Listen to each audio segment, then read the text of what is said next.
Bem-vindo de volta ao programa. Hoje estamos acompanhados por Marco Carnelos, que foi diplomata por mais de 3 décadas no serviço exterior da Itália. Ele também atuou como assessor e enviado especial de 3 primeiros ministros, incluindo Silvio Berlusconi. Foi embaixador no Iraque e enviado especial para o processo de paz na Síria e no Oriente Médio. Não tenho certeza se deixei algo de fora.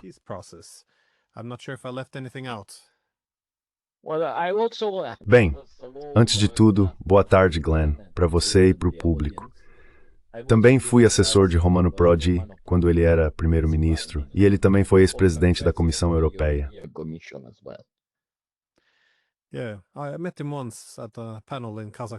Sim, eu conheci uma vez em um painel no Cazaquistão. Um ótimo sujeito, o Prodi. Sim. Bem, considerando que você tem toda essa experiência como diplomata no Oriente Médio, eu realmente queria perguntar, talvez começar com uma questão mais ampla, dado o quanto a região, e o mundo também, estão mudando. Já que você é um ex-embaixador e foi enviado especial para a região, o que você observa nela em termos dos desenvolvimentos mais importantes?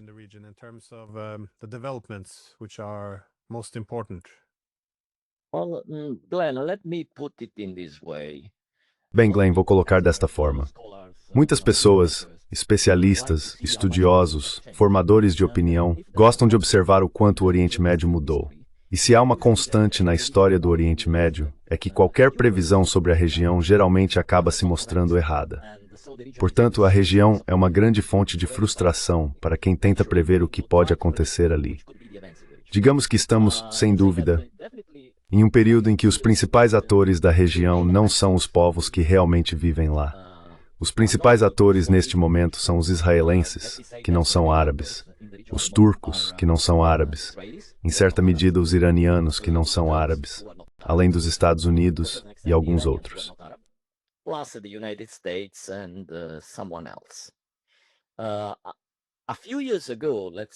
Alguns anos atrás, tomemos como ponto de referência, por exemplo, o conceito do Oriente Médio ampliado, ou seja, a grande região antes chamada de Grande Oriente Médio, que vai do Marrocos ao Afeganistão.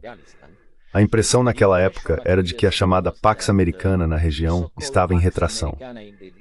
A sensação era de que outros atores estavam assumindo o protagonismo e ocupando as manchetes. Poderia ser a Turquia, poderia ser Israel, poderia ser o Irã, e assim por diante. Ou ao menos Deverdígios no Golfo.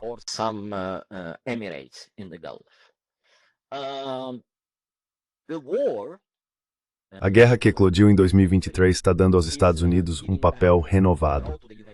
A principal questão que devemos fazer é se esse papel vai durar ou se é apenas temporário. Sabemos que os Estados Unidos, de modo geral, nem sempre são consistentes em suas políticas. Às vezes o discurso político lá muda muito rapidamente.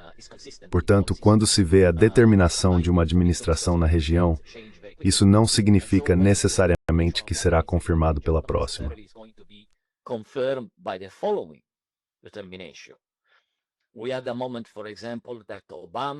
Tivemos um momento, por exemplo, quando Obama, após o discurso do Cairo em 2009, deu a impressão de uma nova abordagem dos Estados Unidos na região. Então, alguns anos depois, tivemos a impressão de que os americanos, ainda sob o governo Obama, não estavam dispostos a se envolver novamente, ou a se envolver mais, apenas a voltar para a região porque o ISIS, vindo da Síria, começou a ocupar vastas áreas do Iraque, ameaçando mais de um estado na região. Depois tivemos Trump, o primeiro Trump que disse: "Não vou me envolver na região porque é um enorme desperdício de recursos."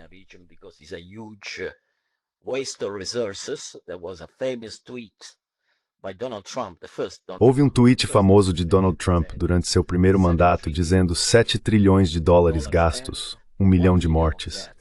Aliás, foi o próprio presidente americano quem disse que o envolvimento dos Estados Unidos no Oriente Médio causou direta e indiretamente 1 milhão de mortes e milhões de refugiados, para não obter nada. Esse foi Trump em seu primeiro mandato. Agora temos Trump novamente, com um plano de paz para Gaza, que pretende ser o primeiro passo de um plano de paz mais amplo. Digamos que, por enquanto, não vejo a região mudar muito.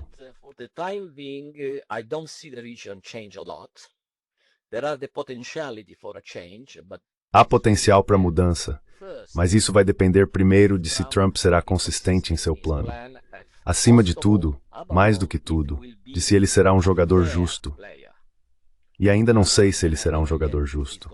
Também depende de quanto as outras duas grandes nações, Rússia e China, vão se envolver na região, se quiserem desempenhar um papel e se permitirão que os americanos alcancem sucesso ali. E por fim, depende do que os iranianos farão, especialmente se os americanos e os israelenses tentarem a mudança de regime, sobre a qual vem falando há décadas.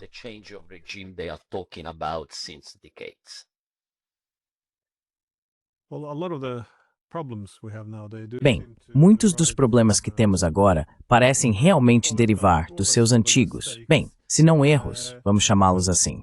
Mas quais foram as principais experiências que você teve com, digamos, a política ocidental mais ampla em relação à região? Os americanos e os europeus, é claro, sempre tiveram abordagens um pouco diferentes. Quais você vê como as principais questões? Porque você acabou de descrever essa tendência de às vezes se envolver com a região, às vezes tentar transformá-la e, em outras ocasiões, recuar. Quais você acha que são as principais limitações, assim como os erros que cometemos lá, especialmente durante o seu tempo no Oriente Médio, a partir do que você observou?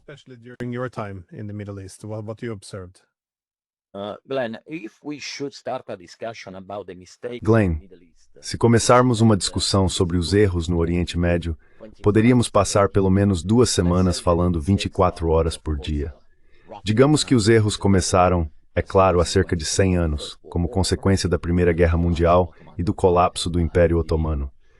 Digamos que as políticas colonialistas foram disfarçadas sob os mandatos concedidos ao Reino Unido e à França. A maioria dos problemas no Oriente Médio hoje está relacionada a erros cometidos imediatamente após o fim da Primeira Guerra Mundial, ou até mesmo durante ela. Estou falando do acordo secreto entre a França e o Reino Unido, o chamado Acordo Sykes-Picot.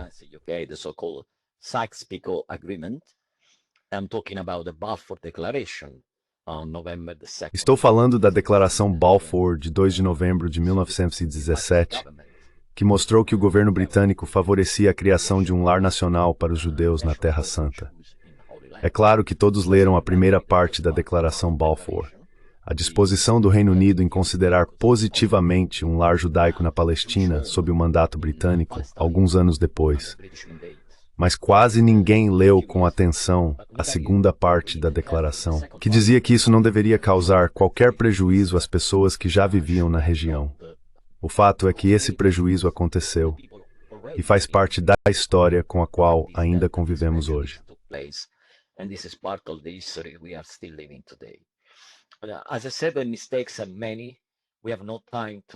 Como eu disse, os erros são muitos. Não temos tempo para contá-los todos.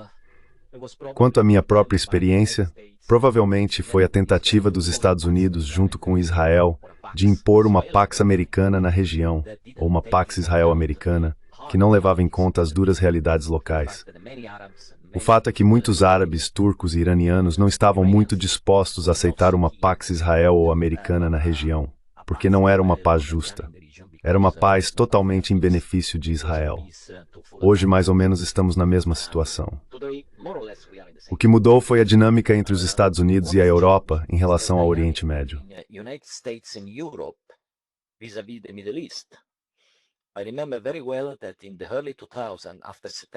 Lembro-me muito bem de que no início dos anos 2000, após o 11 de setembro, entre 2002 e 2003, existia o famoso Quarteto para o Oriente Médio, digamos, um grupo de contato formado pelos Estados Unidos, Rússia, ONU e União Europeia. Na época, a dinâmica desse quarteto era principalmente entre os Estados Unidos e a União Europeia. Na verdade, a principal conquista que surgiu do quarteto então, estou falando de 2002, 2003, foi o Roteiro para a Paz Israelo-Palestina. Era um plano muito abrangente, altamente detalhado, muito mais detalhado do que o plano de Trump. Esse plano tinha cerca de 20 pontos que foram endossados por outras nações em 13 de outubro, no Cairo, em Sharm el-Sheikh.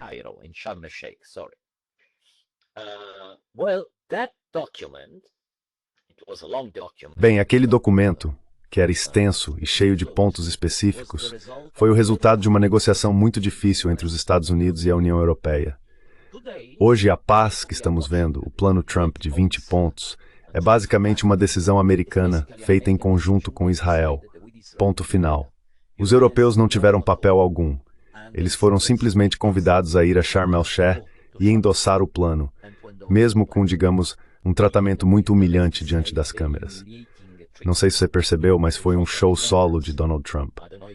Também houve um momento muito constrangedor para Keir Starmer, o primeiro-ministro britânico, quando Trump perguntou onde está o Reino Unido.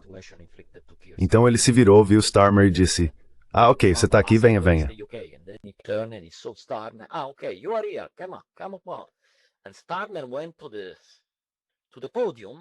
E Starmer foi até o púlpito, esperando ser convidado a dizer algumas palavras. Mas não.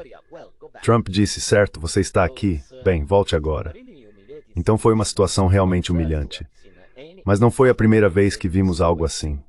Quando todos os europeus estavam reunidos no Salão Oval, sentados ao redor da mesa de Trump, ou quando Ursula von der Leyen foi convocada ao campo de golfe de Trump na Escócia, era o mesmo tipo de coisa. Assim, a Europa de hoje já não é mais a União Europeia do início dos anos 2000, e podemos ver o resultado. Os erros que vemos hoje, talvez no passado fossem erros compartilhados, talvez o resultado da interação entre americanos e europeus. Maybe the results of American and European interaction. Today, the mistakes are mistake by... Hoje, os erros são erros americanos e erros de omissão por parte dos europeus. Eles simplesmente não ousam desafiar as decisões americanas sobre o Oriente Médio e sobre muitos outros temas. O Iraque foi um enorme erro, todos nós sabemos disso. Até os próprios americanos agora reconhecem que foi um erro. Mas é claro, um dos arquitetos desse erro foi Tony Blair. O erro foi tão grande que os serviços de Tony Blair foram novamente solicitados para, não sei, criar uma nova situação em Gaza. Portanto, tudo depende de como o plano de Trump vai se desenvolver, se vai se desenvolver, e de que forma. Erros ainda serão cometidos, ainda há um grande erro, um erro na abordagem, mas talvez isso seja algo que eu possa explicar mais detalhadamente depois.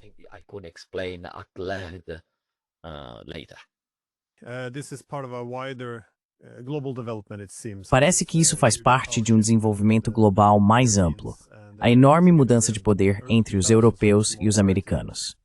No início dos anos 2000, havia mais paridade. Os europeus se opuseram aos Estados Unidos de forma mais firme em relação ao que acreditavam ter sido um erro no Iraque. Mas hoje em dia, é claro, a relação de poder mudou, como você sugeriu, com os europeus se alinhando diante da mesa dele ou naquela demonstração ainda mais humilhante no Egito. Durante o seu período como embaixador da Itália no Iraque, qual foi sua principal experiência no desenvolvimento da região? Novamente, a Itália, sendo um país de porte médio, mas também um membro muito importante da União Europeia.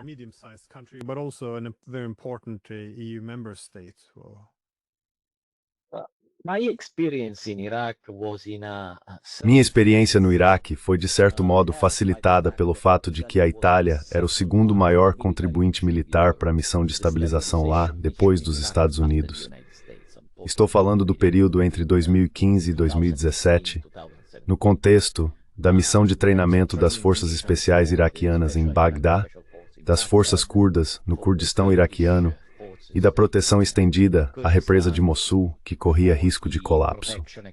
Aquele foi um momento muito crítico, porque lembramos muito bem que os americanos estavam realmente preocupados na época com a possibilidade de a represa de Mossul desabar.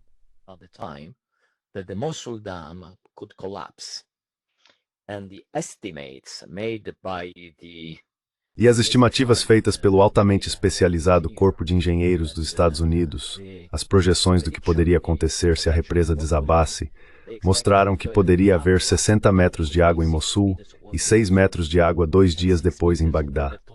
Teria sido um evento catastrófico, com cerca de 1 milhão de mortes estimadas. Naquela época, havia apenas algumas empresas no mundo capazes de salvar a represa. Uma alemã, uma francesa e uma italiana. Os americanos decidiram que a empresa mais qualificada para o trabalho era a italiana. qualified for the works was an Italian one, so the Italian company was selected, but Italy. Então a empresa italiana foi selecionada. Mas a Itália, é claro, enviou 700 soldados para a área da represa, porque ela ficava muito próxima da linha de frente. A experiência mais interessante para mim na época foi a desconexão entre o que acontecia em Washington e o que os diplomatas e militares americanos faziam em campo. Em Washington, eles pareciam estar numa realidade diferente. Tinham que seguir o código habitual deles. Não falamos com essas pessoas, não falamos com aquelas outras pessoas. Enquanto isso, no terreno, os americanos dependiam muito de nós para conversar com pessoas quais normalmente não se envolveriam. Estou falando das milícias xiitas pró-Irá e em outros lugares.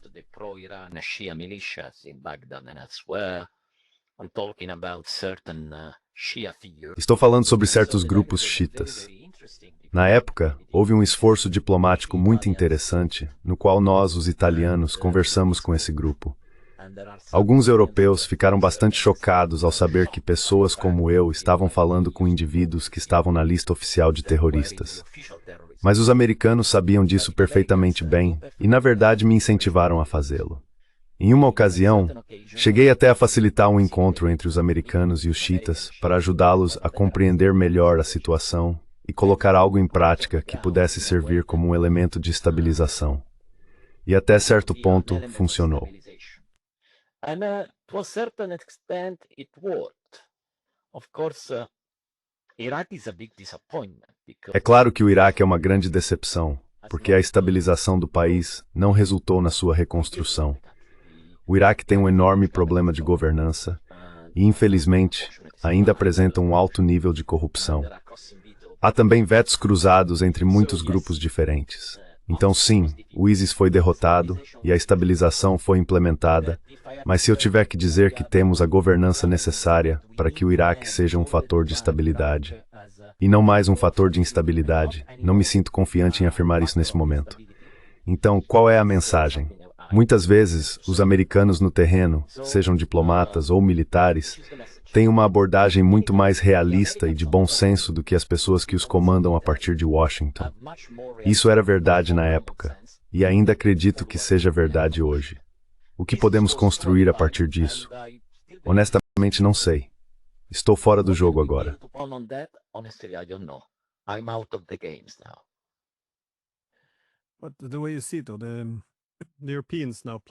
Mas do seu ponto de vista, os europeus agora estão desempenhando um papel menos independente em relação aos Estados Unidos. Você vê alguma consequência mais ampla disso?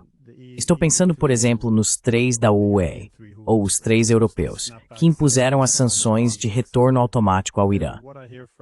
O que ouço de Teherã é que não faz mais sentido conversar com os europeus. A única razão pela qual eles os ouviam antes era porque tinham alguma influência.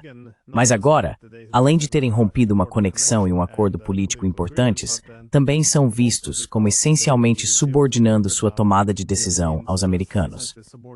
Quero dizer, não é muito diferente do que se ouve com frequência em Moscou. Não faz sentido falar com os europeus. Por que não ir direto a Washington, que de certa forma agora representa a Europa?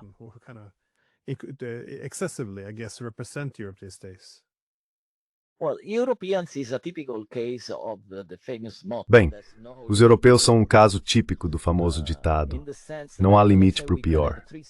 No sentido de que, digamos, podemos ter 3 fases da utilidade europeia. Tivemos, como eu disse antes, um papel europeu muito importante no início dos anos 2000, tanto no processo de paz do Oriente Médio, como já mencionei, o roteiro. Poderia ter havido um papel muito importante em tentar impedir o maior erro americano no Oriente Médio, cometido em 2003 com a guerra no Iraque. Isso fracassou, mas pelo menos alguns europeus deixaram muito clara sua discordância. Estou falando, é claro, da França e da Alemanha na época. Depois vem a segunda fase, em que os europeus se tornaram irrelevantes. Este é o período que temos vivido nos últimos anos, quando os europeus não têm conseguido fazer nada para moderar nem os americanos, nem os israelenses na guerra em Gaza.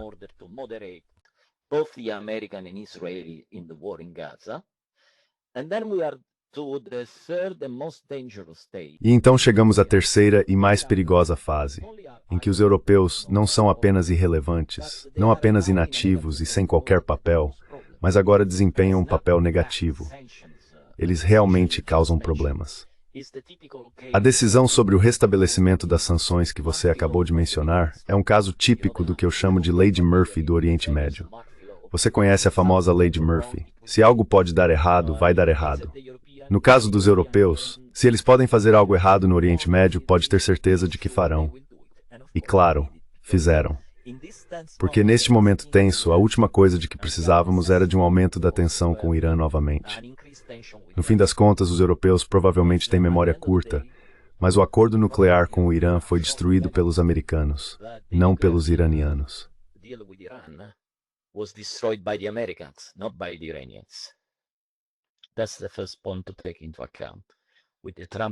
Esse é o primeiro ponto a levar em conta com a decisão de Trump de romper o JCPOA. Depois, Trump e mais tarde o governo Biden tentaram reviver o JCPOA, só que tentaram fazer isso de forma diferente, tentando criar um novo acordo. Mas os iranianos não tinham nenhum incentivo, porque o acordo original estava funcionando. Todos o estavam cumprindo, exceto os americanos. Mesmo durante o governo Obama, eles não o implementaram plenamente, no verdadeiro espírito do acordo. Vamos deixar essa questão de lado.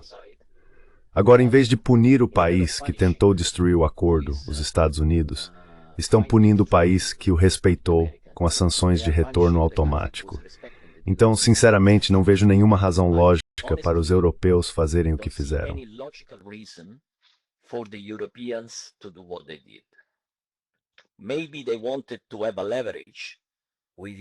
Talvez eles quisessem ter alguma influência sobre o Irã, porque a janela para sanções de retorno automático estava se fechando. O prazo, acredito, estava previsto para amanhã, provavelmente 21 de outubro. Eles agiram nesse sentido, provavelmente a pedido dos americanos, porque juridicamente falando, os Estados Unidos, estando fora do acordo, não podiam promover as sanções de retorno automático. Então pediram aos europeus e os europeus imediatamente disseram sim. Agora, as chances de voltar a um acordo nuclear com o Irã estão se tornando cada vez menos positivas, infelizmente. Assim, no fim das contas, os europeus estão se tornando como o chamado rei do toque de Midas. Tudo que ele tocava virava ouro. No caso dos europeus, lamento muito dizer que tudo que eles tocam não vira ouro. Vira algo muito menos agradável. É marrom e fede, e todo mundo entende do que estou falando. And everybody can understand what I'm talking about.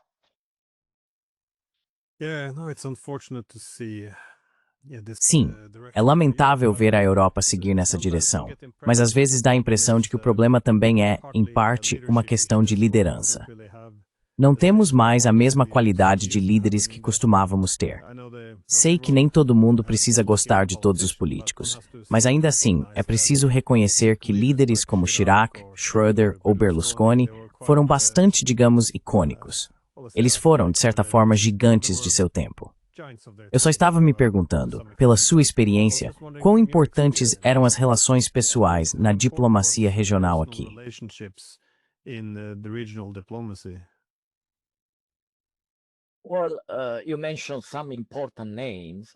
Bem, você mencionou alguns nomes importantes.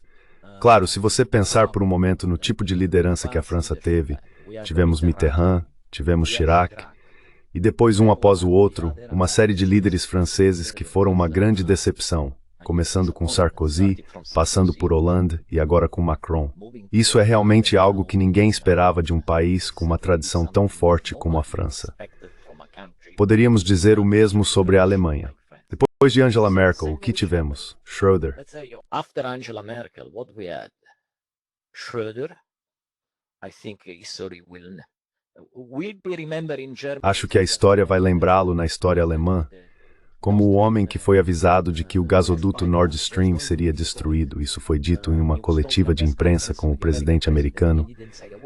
E ele não disse uma palavra. Então provavelmente será lembrado por essa chamada atitude heróica diante da destruição de uma das principais infraestruturas energéticas do país.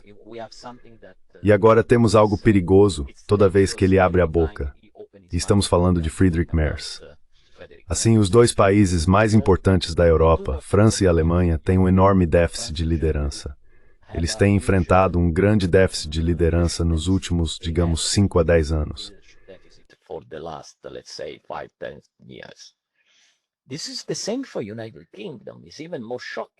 Isso é o mesmo para o Reino Unido. É ainda mais chocante. Ok, o Reino Unido não é mais membro da União Europeia, mas podemos realmente dizer que tivemos grandes líderes como Margaret Thatcher? Bem, não. Tivemos Theresa May, tivemos Boris Johnson, tivemos uma senhora que durou 30 dias, até esqueci o nome dela. Depois tivemos outro sujeito que ficou por cerca de 1 ano e meio, o primeiro-ministro britânico, que não era de origem anglo-saxônica. E agora temos outro desastre em formação, chamado Keir Starmer. Como podemos esperar que a Europa seja um ator relevante no cenário internacional com esse tipo de liderança?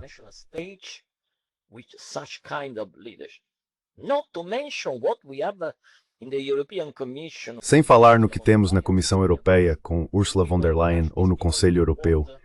Queremos comparar essas pessoas com o que Jacques Delors ou Romano Prodi foram capazes de fazer durante seus mandatos. Vamos lá. É uma página muito triste da história europeia e, sinceramente, nem sei se já chegamos ao fundo do poço ou se começamos a cavar depois de tocá-lo. E é verdade. Ninguém mais se envolve. Os europeus não estão engajados, nem no dossiê russo-ucraniano, nem no do Oriente Médio. E também acredito que até a China já não tem mais interesse em manter qualquer tipo de diálogo político sério com a União Europeia.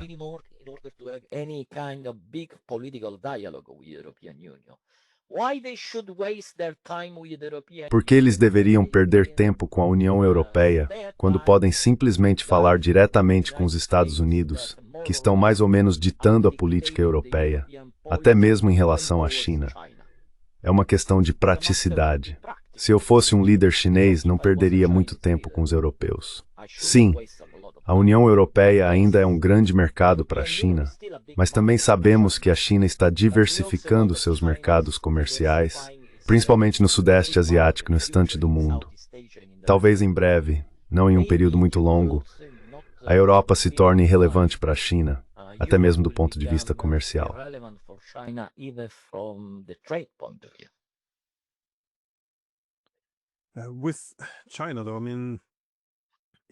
Com a China, porém, quero dizer, sua presença no Oriente Médio também está crescendo.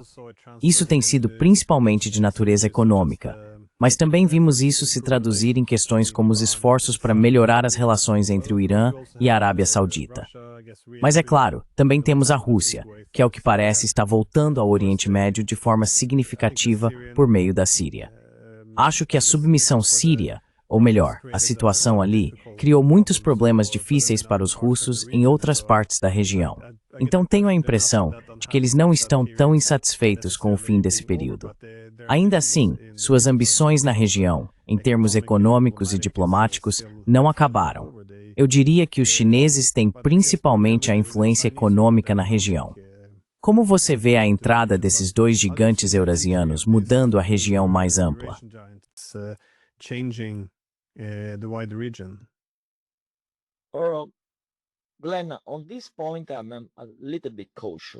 Glenn, nesse ponto, estou um pouco cauteloso. Deixe-me explicar por quê. Não acho que o papel político da China e da Rússia no Oriente Médio corresponda ao seu potencial econômico. Esses dois atores são mais importantes, mais relevantes, do ponto de vista econômico do que do político. E deixe-me explicar por quê. Sim, a China obteve um grande sucesso ao iniciar um diálogo diplomático entre a Arábia Saudita e o Irã. Talvez esse diálogo esteja continuando. Talvez haja algo que não saibamos. E sob a superfície, os dois países estejam avançando. Mas não temos evidências para afirmar isso.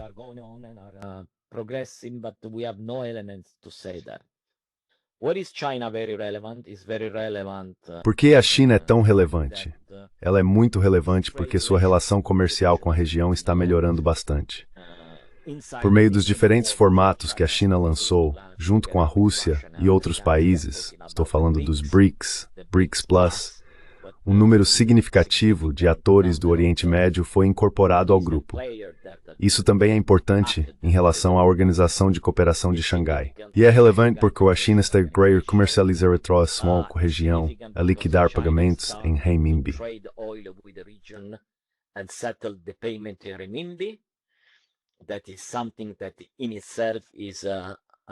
Isso, por si só, poderia enfraquecer o papel do dólar no comércio global, algo que, em Washington, não é visto de forma positiva.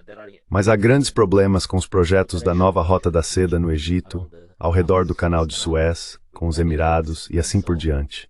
Ainda assim, não vejo a China desempenhando no Oriente Médio o papel que um país de seu porte merece. E isso é muito estranho, porque o Oriente Médio é um dos principais fornecedores de energia da China. Se eu fizesse parte disso, não concentraria muito mais na região. Por enquanto, a impressão é de que o Oriente Médio é essencialmente um espetáculo americanense. Middle East is essentially an American-Israeli show. Well, sometimes we have some formats that are coming out with Turkey. Bem, às vezes temos alguns formatos surgindo com a Turquia que foram mais ou menos admitidos nessa possível autoridade de transição que ocorrerá em Gaza.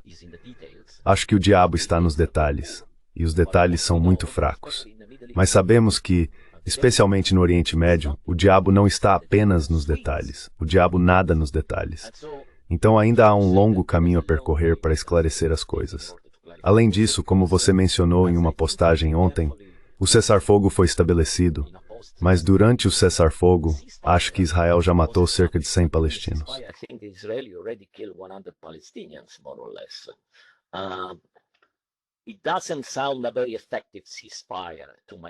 Não me parece um cessar-fogo muito eficaz, mas talvez eu esteja errado. Sabemos que um cessar-fogo precisa de ajustes, mas aqui é mais do que apenas um ajuste. O mesmo vale para a Rússia. O papel da Rússia no Oriente Médio é muito importante por meio do formato OPEP+, onde a interação entre a Rússia e a Arábia Saudita conseguiu estabilizar o preço do petróleo nos últimos 10 ou 15 anos. Essas foram conquistas significativas, pois essencialmente há uma tentativa americana de fazer o preço do petróleo despencar para criar problemas para a Rússia e outros.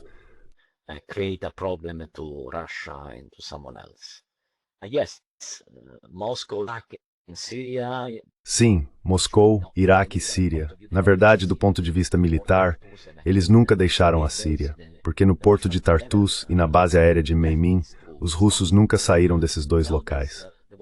Houve também uma visita do ex-chefe da Al-Qaeda à Rússia, apenas para mostrar mais uma vez o quão sérios todos esses países são quando dizem que estão combatendo o terrorismo. Portanto, até mesmo a Rússia tem todo o interesse em manter o Oriente Médio sob controle, ou pelo menos em manter uma presença significativa na região.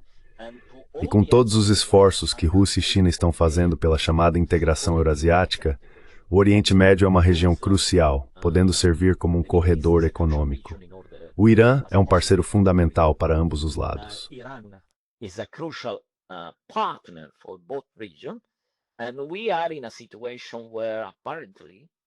Estamos em uma situação em que, aparentemente, nem a Rússia nem a China parecem estar fazendo o suficiente para ajudar o Irã a interromper, antecipar ou impedir os planos americano-israelenses de uma mudança de regime em Teherã.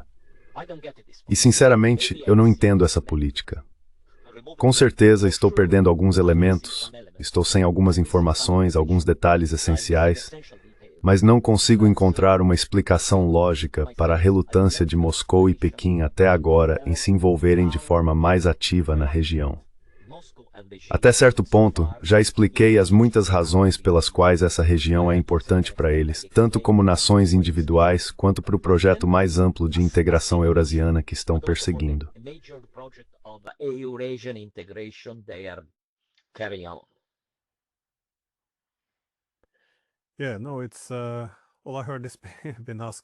Sim e não. Tudo o que ouvi já foi perguntado antes também.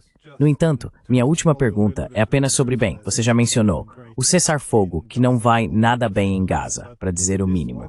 Mas esse conflito mais amplo, e a forma como ele se intensificou nos últimos 2 anos, até se tornar um genocídio, como você acha que isso mudou os fundamentos do Oriente Médio? Houve algumas mudanças importantes. Não tenho certeza de que tipo de consequências veremos, mas, por exemplo, os israelenses bombardeando aliados americanos na região e o crescente descontentamento entre as populações do Egito, a Jordânia. Não sei se o comportamento da Turquia é mais encenação do que substância, mas você vê alguma forma fundamental pela qual os últimos 2 anos tenham mudado a região?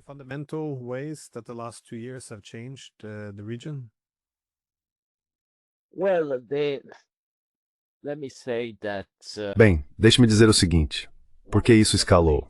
Escalou porque Israel foi exposto a um tipo de ataque que nunca havia experimentado antes. Precisamos voltar à Guerra do Yom Kippur, em 1973, para ver um número tão grande de vítimas. Naquela época, eram principalmente baixas militares na Península do Sinai. Desta vez, cerca de 2/3 das vítimas eram civis, e isso foi, sem dúvida, um choque para Israel. No dia seguinte, tive a oportunidade de me encontrar com alguns colegas israelenses, e eles me disseram, desta vez vamos reagir de uma forma que você nunca viu antes. this time we are going to react in a way that you have never seen before. Or to be more precise, Ou, para ser mais preciso, já vimos antes a chamada política israelense de cortar a grama, bombardeando Gaza intensamente. Mas essas foram operações limitadas, de algumas semanas, quando apenas partes de Gaza, como Khan Yunis ou Rafah, eram bombardeadas. Desta vez, esse corte de grama durou 2 anos, com uma destruição devastadora. Eles essencialmente apagaram Gaza por completo. E apesar de tudo isso, o Hamas não foi derrotado. Está extremamente enfraquecido. Perdeu muitos homens, mas não foi derrotado. E na lógica desses movimentos no Oriente Médio que se veem como Davi contra o Golias israelense, o simples fato de não terem sido derrotados significa, em sua percepção da realidade, que na verdade venceram.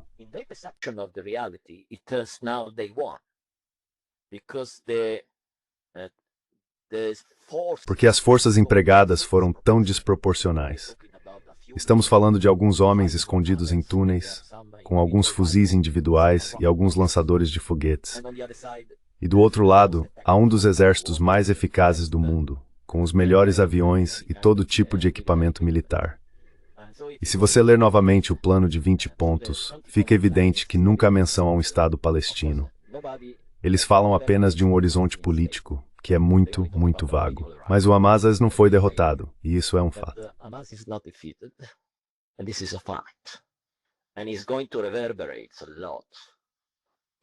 E isso vai repercutir muito nas ruas, não nos tribunais ou nos palácios do Oriente Médio, mas nas ruas entre o povo. Esse é o primeiro ponto. A segunda consequência é que a deslegitimação de Israel tem sido enorme desde a última tentativa séria de buscar a paz entre israelenses e palestinos. Estou falando da tentativa feita por John Kerry em 2014, que fracassou principalmente por causa de Israel. Depois disso, foi como se todos tivessem esquecido o Oriente Médio, esquecido os palestinos. Os europeus tornaram-se cada vez mais pró-Israel. E quando Israel, em 2018, transferiu sua capital para Jerusalém, e houve a famosa Marcha em Gaza por Jerusalém, os israelenses posicionaram seus atiradores de elite ao longo das colinas na fronteira de Gaza.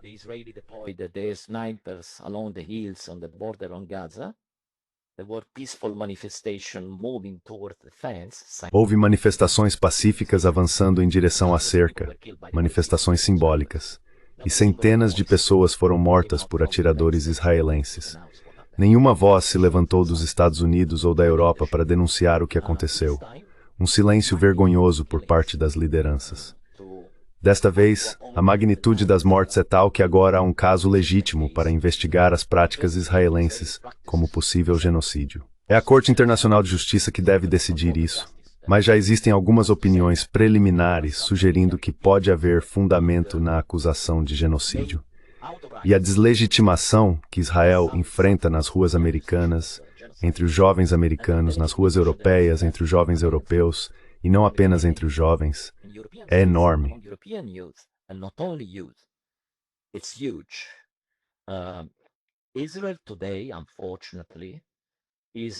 Israel hoje, infelizmente, está em um estado de pária. Temos que voltar aos anos 60, após a Guerra dos 6 Dias, para encontrar uma situação semelhante. E eu não sei como Israel vai sair disso. Eles ainda têm um aparato muito poderoso de formação de mídia, um aparato muito poderoso de formação de narrativa. Ainda contam com apoio significativo na Alemanha, em outras capitais europeias e nos Estados Unidos. Mas para se recuperar de uma situação dessas, quanto mais cedo os israelenses se livrarem de Netanyahu, Ben-Gvir e Smotrich, melhor. E mesmo isso não será suficiente, porque o principal problema é que até a oposição israelense concorda com as políticas do governo em Gaza.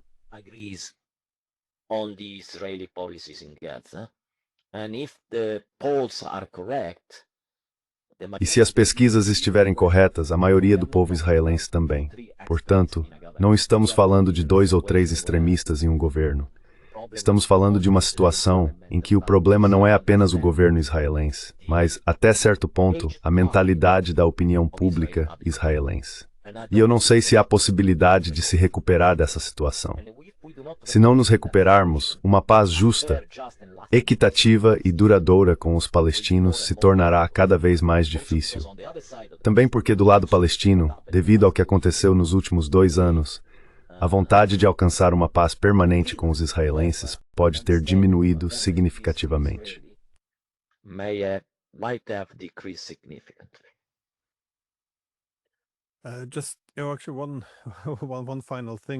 Só mais uma coisa, porém. Do ponto de vista israelense, eles veem o Irã essencialmente como a cabeça da cobra, a principal fonte de oposição ou inimizade na região. E como você sabe, em junho, Israel atacou o Irã.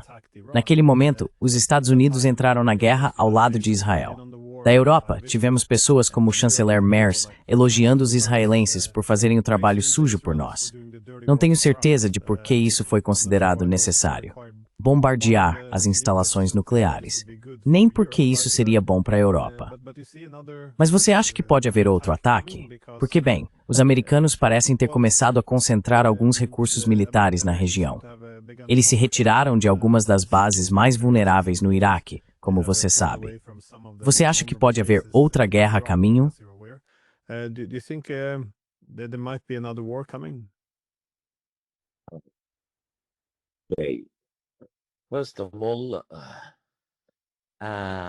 Antes de tudo, isso depende muito de quão bem-sucedido o plano será. Agora, Trump ainda está desfrutando do sucesso do cessar-fogo. Mas, na verdade, a ambição do plano de Trump é ser algo mais do que um cessar-fogo. No entanto, já vemos que o cessar-fogo é frágil. Também porque, tecnicamente falando, até os israelenses o reconhecem informalmente. Quero dizer, estou falando dos israelenses sérios, aqueles do setor de segurança, os profissionais com quem às vezes tenho a oportunidade de conversar.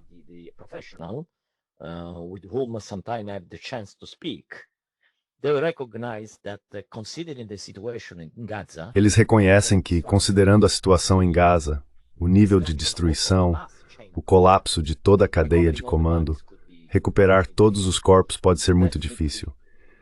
Com certeza, aqueles que redigiram o prazo de 72 horas para recuperar todos os corpos não faziam ideia do que estavam falando, ou, suspeito eu, estabeleceram um prazo tão curto e rigoroso para ter um pretexto para continuar a guerra. Porque pela minha experiência, cessar-fogos na região só são obrigatórios para os palestinos, nunca para os israelenses. E se os árbitros são os Estados Unidos, é claro que não deveríamos nos surpreender com o que os americanos vão dizer sobre isso.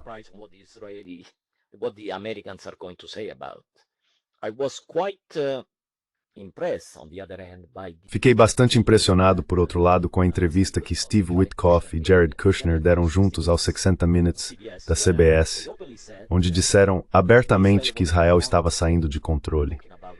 Estou falando dos bombardeios em Gaza e da necessidade de conter Israel até certo ponto.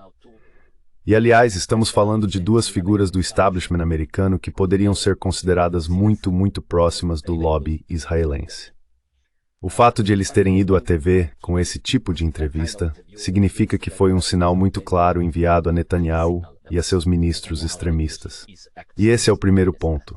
O segundo é que já é hora de parar de falar sobre o Irã como uma ameaça existencial a Israel.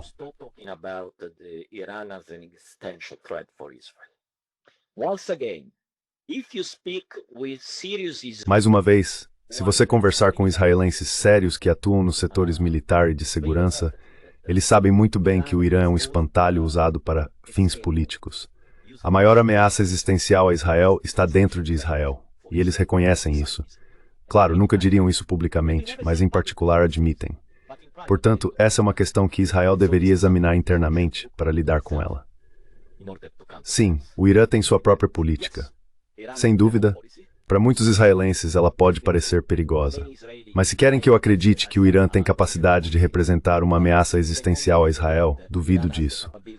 O país está sob sanções há 40 anos.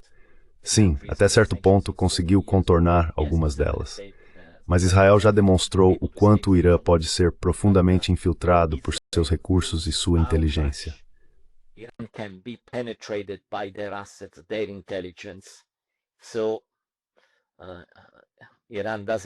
Então, o Irã não dá a impressão de ser um país tão perigoso a ponto de assustar todo mundo na região. E assim, a possibilidade de um ataque, se o plano de Trump afundar nas areias movediças, como acredito que vai acontecer, porque é vago demais, e quando a celebração acabar e alguém tiver que trabalhar seriamente nos detalhes do plano, reconhecendo também as queixas palestinas, bem, provavelmente ele será bloqueado. Então, alguém como Trump precisará desviar a atenção para outro lugar. E há duas possibilidades aqui. Uma, um acordo sobre a Ucrânia, espero que sim, ou a outra, outro ataque ao Irã. Não quero me arriscar a dizer o que poderia acontecer com a China, mas os sinais sobre a China são muito contraditórios, então prefiro não entrar nesse assunto desta vez, talvez em outra ocasião.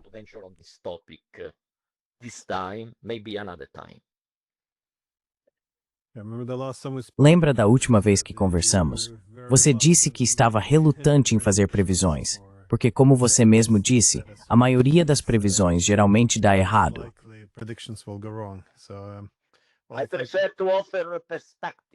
Eu prefiro oferecer perspectivas. Todo mundo está fazendo previsões, mas as previsões geralmente acabam erradas. A perspectiva ajuda você a entender o contexto, e se você oferece perspectiva, não acaba tendo as surpresas que surgem quando sua previsão se mostra incorreta.